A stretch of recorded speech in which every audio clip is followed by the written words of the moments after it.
हम आकाशवाणी के अयोध्या केंद्र से बोल रहे हैं। शाम के 5 बजे हुए हैं। युवा साथी सुने अपना कार्यक्रम युववाणी। साथियों नमस्कार, स्वागत है आपका अपने पसंदीदा कार्यक्रम युववाणी में। आज आपके साथ है आपका दोस्त दानिश हुसैन। दोस्तों, आज है 15 अगस्त यानी स्वतंत्रता दिवस। सबसे पहले आप सभी को स्वतंत्रता दिवस की हार्दिक बधाई व शुभकामनाएं। और इसी पर आज हमारी चर्चा रहेगी स्वतंत्रता दिवस पर। अगले भाग भारतीय इतिहास में रहेगा भारतीय स्वाधीनता संघर्ष। इसके बाद आपका पसंदीदा भाग चक्रव्यूह और साथ कुछ गीत। तो आइए बढ़ते हैं अपने पहले भाग यानी चर्चा की ओर इस शेर के साथ। देशभक्तों से ही देश की शान है, देश भक्तों से ही देश की शान है, देशभक्तों से ही देश का मान है।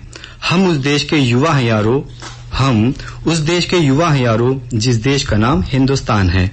साथियों, आज हम सभी भारतीय कई सालों की लंबी लड़ाई के बाद मिली आजादी, जी हां, भारत को 15 अगस्त 1947 में ब्रिटिश हुकूमत से मिली आजादी का जश्न मना रहे हैं। दोस्तों, 15 अगस्त 1947 वो तारीख है जो भारतीय इतिहास में सुनहरे अक्षरों के साथ अंकित है। यह वह दिन था जिसके बाद पहली बार भारत के लोगों ने एक स्वतंत्र देश में सांस ली। यह वो दिन था जब भारत के लोगों को उनके जरूरी अधिकार मिले, या फिर यूं कहें तो ये वो दिन था जिस दिन इस देश की मिट्टी, धूल, नदियां, पहाड़, जंगल, आबो हवा और बच्चा बच्चा आजाद हुआ था। यानी सीधे सीधे शब्दों में समझें तो हमारे देश भारत को इसी दिन 200 साल के अंग्रेजी हुकूमत से आजादी मिली थी। मगर इस एक आजादी को पाने के लिए हमने लंबा संघर्ष किया। इसके लिए कई लड़े, कईयों ने हुकूमत के अत्याचारों का सामना किया, कईयों ने चोटें खाईं, कई शहीद हुए, तो कईयों ने मुस्कुराते हुए फांसी के फंदे को चूमकर गले से लगा लिया, तो कईयों ने अपना पूरा जीवन, अपनी पूरी जवानी इस आजादी को पाने में झोंक दी। भारत मां के इन सच्चे सपूतों के त्याग और बलिदान के कारण आजादी का सपना साकार हुआ। भारत के लालों, वीर सपूतों की इस सरफरोशी की नीयत की वजह से ही आज हम सब सिर उठाकर खुली हवा में लहराते हुए तिरंगे को देख पा रहे हैं। तभी तो 15 अगस्त 1947 का जिक्र होते ही गर्व से हर भारतीय का सीना चौड़ा हो उठता है। दोस्तों, स्वतंत्रता दिवस के एक रात पहले यानी 14 अगस्त 1947 को भारत के पहले प्रधानमंत्री जवाहरलाल नेहरू ने एक ऐतिहासिक भाषण दिया था, जिसे ट्रिस्ट विद डेस्टिनी भाषण के रूप में जाना जाता है।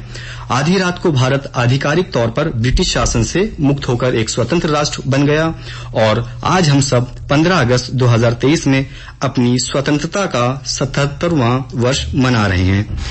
प्रत्येक वर्ष भारत में इस दिन लाल किले के प्राचीर से देश के प्रधानमंत्री तिरंगा फहराते हैं। साल 1947 में भी जब 15 अगस्त को हमारा देश आजाद हुआ था, तब भारत के पहले प्रधानमंत्री नेहरू जी ने लाल किले पर तिरंगा फहराया था। तभी से यह परंपरा आज तक चली आ रही है। इस दिन देश के प्रधानमंत्री न सिर्फ लाल किले पर राष्ट्रीय ध्वज फहराते हैं, बल्कि इसके बाद वे पूरे देश को लाल किले से संबोधित भी करते हैं। इस दौरान प्रधानमंत्री का पूरा भाषण टीवी व रेडियो के माध्यम से पूरे देश में प्रसारित किया जाता है। वहीं भारतीय वायुसेना के विमान पूरे आकाश में अटखेलियां करते हुए उसे तिरंगे के रंग से सराबोर कर देते हैं। इस दिन देश भर में राष्ट्रीय पर्व को बड़े धूमधाम के साथ मनाया जाता है। सरकारी, गैर सरकारी कार्यालयों, संस्थानों समेत स्कूल व कॉलेज में भी तिरंगा फहराया जाता है व मिष्ठान वितरण भी किया जाता है। यह पर्व देश का राष्ट्रीय पर्व है। इस दिन राष्ट्रीय अवकाश भी रहता है। इस दिन लहराते तिरंगे को देखते हुए और राष्ट्रगान गाते हुए जब हमारे सैनिक, हमारे शहीद हमें याद आते हैं, तो वो हमारे अंदर अद्वितीय रूप से देशभक्ति व राष्ट्र भावना का संचार होता है। ऐसे में भारतीय स्वतंत्रता दिवस का महत्व इतना ज्यादा है कि इसकी महत्ता को चंद शब्दों में बयान किया जाना मुमकिन ही नहीं है। अंत में अल्लामा इकबाल की 4 लाइनों के साथ चर्चा को विराम देंगे कि यूनानो मिस्र रोमा सब मिट गए जहां से, यूनानो मिस्र रोमा सब मिट गए जहां से, अब तक मगर है बाकी नामो निशा हमारा। कुछ बात है कि हस्ती मिटती नहीं हमारी, कुछ बात है कि हस्ती मिटती नहीं हमारी, सदियों रहा है दुश्मन दौरे जहां हमारा। साथियों, अब इसके बाद आइए अब चलते हैं कार्यक्रम के अगले भाग भारतीय इतिहास से में, जिसमें हम जानेंगे भारतीय स्वाधीनता संघर्ष। दोस्तों, भारत की आजादी में कुछ महत्वपूर्ण घटनाओं ने भूमिका निभाई थी, जिसे स्वाधीनता संघर्ष के रूप में याद किया जाता है। तो आइए जाने कौन कौन महत्वपूर्ण घटनाएं घटित हुई वो 1857 से आजादी तक का भारतीय स्वाधीनता संघर्ष। साथियों, 1857 का विद्रोह, जहां से स्वाधीनता संघर्ष की शुरुआत हुई। मंगल पांडे, बेगम हजरत महल, नाना साहब, तात्या टोपे, रानी लक्ष्मीबाई, जनरल बख्त खान, कुंवर सिंह, मौलवी अहमदुल्ला शाह व कई अन्यों ने 1857 में अंग्रेजों के खिलाफ मोर्चा खोल दिया था। इस क्रांति की शुरुआत 10 मई 1857 को मेरठ में हुई थी। 34वीं बंगाल नेटिव इन्फेंट्री कंपनी के सैनिक मंगल पांडे के द्वारा एक सिपाही विद्रोह के रूप में इस आंदोलन को मेरठ में शुरू किया गया था। यह विद्रोह 2 वर्षों तक चला था। इसके बाद 1885 में भारतीय राष्ट्रीय कांग्रेस का गठन किया गया था, जिसका उद्देश्य भारतीयों की तरफ से पार्टी के ब्रिटिश साम्राज्य के साथ शर्तों को रखना और बातचीत करना शुरू किया गया और तब से आंदोलनों को व्यवस्थित किया गया। सन 1905 में वायसराय लॉर्ड कर्जन ने बंगाल विभाजन के निर्णय की घोषणा की। दोस्तों, दक्षिण अफ्रीका में औपनिवेशक साम्राज्य के खिलाफ लड़ने के बाद गांधी जी 1915 में भारत आए। उन्होंने भूमिकर जैसे दमनकारी कानूनों के विरोध में किसानों और मजदूरों का आयोजन शुरू किया। उन्होंने अहिंसा व महिलाओं के अधिकारों का प्रचार किया। ब्रिटिश सरकार द्वारा 2 राष्ट्रवादी नेताओं डॉक्टर सैफुद्दीन किचलू और डॉक्टर सत्यपाल की गिरफ्तारी ने आग में घी का काम किया। क्रांति उभरने लगी और 13 अप्रैल 1919 को जलियांवाला बाग में ब्रिगेडियर जनरल रेजिनाल्ड डायर के नेतृत्व में अंग्रेजी फौज ने निहत्थे, बूढ़ों, महिलाओं और बच्चों सहित सैकड़ों लोगों पर गोलियां चलवा दी और मार डाला, जिसमें हजारों लोग घायल भी हो गए थे। यदि किसी एक घटना ने भारतीय स्वतंत्रता संग्राम पर सबसे अधिक प्रभाव डाला था तो वह घटना थी ये। इसने भारत में स्वतंत्रता आंदोलन के स्वर को बदल दिया, भगत सिंह जैसे क्रांतिकारियों को जन्म दिया। रविंद्रनाथ टैगोर ने इस नरसंहार के खिलाफ विरोध किया और नाइटहुड की उपाधि को लौटा दिया। 1919 में ही खिलाफत आंदोलन और 1929 में दिल्ली विधानसभा व बम विस्फोटक, जिसमें भगत सिंह और बटुकेश्वर दत्त ने दिल्ली केंद्रीय विधानसभा में राजनीतिक कारणों से धुएं वाले बमों को फेंका।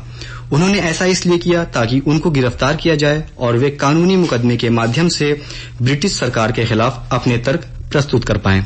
साथियों, 1 अगस्त 1920 में ब्रिटिश सरकार द्वारा निष्पक्ष व्यवहार न होता देख महात्मा गांधी ने सरकार के साथ सहयोग न करके उनके काम में बाधा डालने हेतु असहयोग आंदोलन शुरू किया। यह आंदोलन 1922 तक चला। फिर 1930 में नमक आंदोलन की शुरुआत गांधी जी ने अहमदाबाद स्थित साबरमती आश्रम से 388 किलोमीटर समुद्र के किनारे बसे शहर डांडी तक की। उन्होंने एक छत्र अधिकार वाला कानून तोड़ा और नमक बनाया था। इसी बीच 9 अगस्त 1925 की रात चंद्रशेखर आजाद, राम प्रसाद बिस्मिल, अशफाक उल्लाह खां, राजेंद्र लाहिड़ी और रोशन सिंह समेत तमाम क्रांतिकारियों ने अंग्रेज हुकूमत पर बड़ी चोट दी। इन लोगों ने लखनऊ से कुछ दूरी पर काकोरी और आलमनगर के बीच ट्रेन में ले जा रहे सरकारी खजाने को लूट लिया। इस घटना ने गोरी सरकार को हिलाकर रख दिया। रावी आंदोलन अधिवेशन 1929 में लाहौर रावी नदी के तट पर हुए कांग्रेस अधिवेशन में पहली बार पूर्ण स्वराज की मांग की गई थी। दोस्तों, द्वितीय विश्व युद्ध के दौरान 1942 में भारतीय राष्ट्रवादियों द्वारा राष्ट्रीय सेना या आजाद हिंद फौज का गठन किया गया था। नेताजी सुभाष चंद्र बोस के नेतृत्व में इसका लक्ष्य ब्रिटिश शासन के भारतीय स्वतंत्रता हासिल करना था। 8 अगस्त 1942 में गांधी जी ने भारत छोड़ो आंदोलन को शुरू किया। इसका लक्ष्य ब्रिटिश शासन में पूरी तरह आजादी हासिल करना था और करो या मरो का नारा दिया। यह आंदोलन अगस्त क्रांति के नाम से भी जाना जाता है और इन्हीं वर्षों चले संघर्षों के बाद वो समय आ गया जब भारत को अगस्त 1947 में शासकों, क्रांतिकारियों और उस समय के नागरिकों की कड़ी मेहनत, त्याग, बलिदान और निस्वार्थता के बाद स्वतंत्रता हासिल हुई। तो ये था भारतीय स्वाधीनता संघर्ष, जिसमें भारत को स्वतंत्र बनाने में महत्वपूर्ण भूमिका निभाई। इसी पर जव्वार हलौरी ने शेर कहा है, जर्रे खाके वतन किस तरह गौहर निकला, जर्रे खाके वतन किस तरह गौहर निकला, कभी गांधी तो कभी बोस जवाहर निकला, हिंदुओं, मुस्लिमों, सिख, जाट, मराठा के यहाँ जज्बे हुब्बे वतन सब में बराबर निकला। दोस्तों, अब वक्त हो चला है एक छोटे से अंतराल का। अंतराल के बाद है चक्रव्यूह। तो आप सभी तैयारी बनाए रखें, कॉपी व पेन अपने पास तैयार रखें।